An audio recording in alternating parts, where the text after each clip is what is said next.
So Lakshya, you've given your CAT, and then were you waiting for the results to come out to start your WAT PI preparation, or you started your preparation after seeing the key and other things?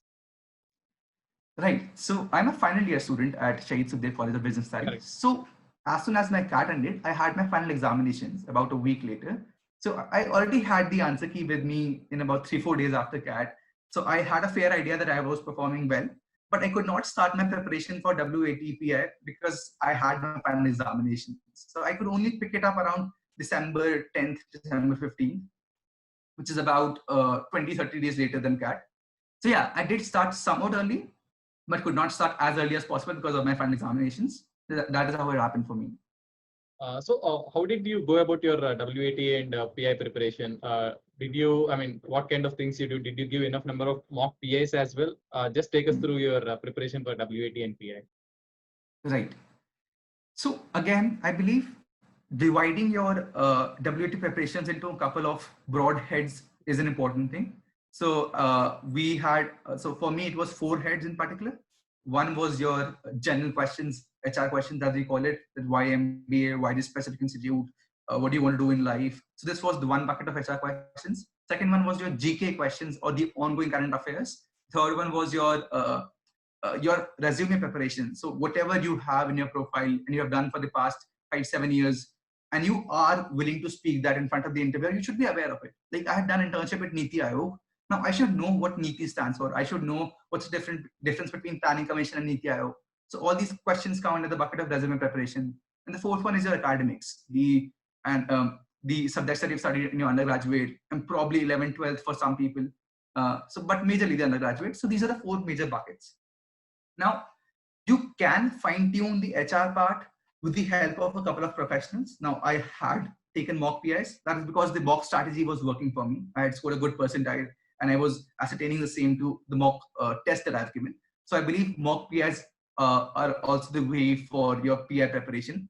So I believe an important chunk of your HR preparation happens in the mock PIs when you test out your answers that this is my introduction. Does it seem too long? Am I moving my hands a bit more? Are my eyes flickery? So all these things, all these questions, HR questions in particular, tend to happen in mock PIs. I consulted a couple of seniors that I had in IMC and IMA as well to test out whether my answers stand on a good line or not.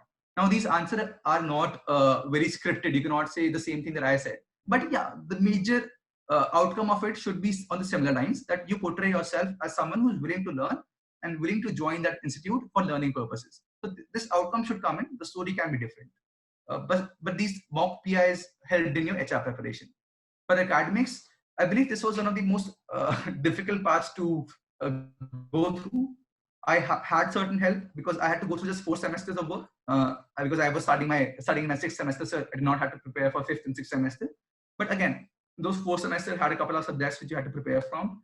So I had this good friend of mine who used to keep all the notes of every subject. I called him up to ask for these notes, and that particular person helped me a lot on the preparation side. Moreover, asking my college faculty. Now they were my college faculty was pretty helpful when I told them that I was preparing for this institute's interview, and I believe if you can help me out with the questions. So they were asking me mock questions, they were asking me academic questions, and I believe that certainly helped me prepare for the financial aspect as well, because that's something that is not static. You cannot study finance from the note. You have to study it from the news that's happening out there. The current news part, I believe there are a couple of newspapers out there. For me, I was a finance kid, so I had to read Live Mint, Economic Times, and Hindu. So all these couple of famous newspapers that are out there. Plus, it's not just the facts that are there in the newspaper, but also building your opinion on those facts. So if let's say something has taken place or some riots are taking place, then you should know the facts. Plus, you should build your opinion on them. That this is what I feel about this. You should always have some facts to back your opinion. You cannot just say that I believe certain section is the correct one, certain section is the wrong one. Have some facts for it. I believe this is what the rational thinking is what people are looking for in an interview. And if you tend to provide them with it, they don't generally care about what your point of view is. They care about whether your point of view is well formulated or not. Is it backed with facts or not? So if you have any current issue, go through the facts, build an opinion upon them, and keep those facts in handy so that you can discuss and at least base your base your thought on some foundation. For the fourth part, the resume preparation, the basic stuff that you've done in your life. I believe an important thing would be to prepare a resume if you have not prepared one, so that you can at least go through whatever you have done in life, whatever you have achieved in the past years, whatever challenges you have faced, that you can pick out which ones are the ones that I should highlight in front of the interviewer, that this showcases my versatility. So I believe theater was one for me. I believe my internship were an important aspect of it. So I focused on that. But I had to create a complete list of all the events that I was a part of, and then pick out the ones which were the most relevant.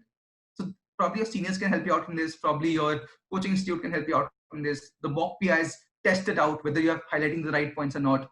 So you have to go through this process of trial and error, wherein you pick up a couple of things, test it out, and then try them again. So this is how it happens, all these 4 buckets. And yes, I took about 5-6 PIs, 5-6 months PIs, and that helped me a lot in figuring out which are the stuff that I have to speak about.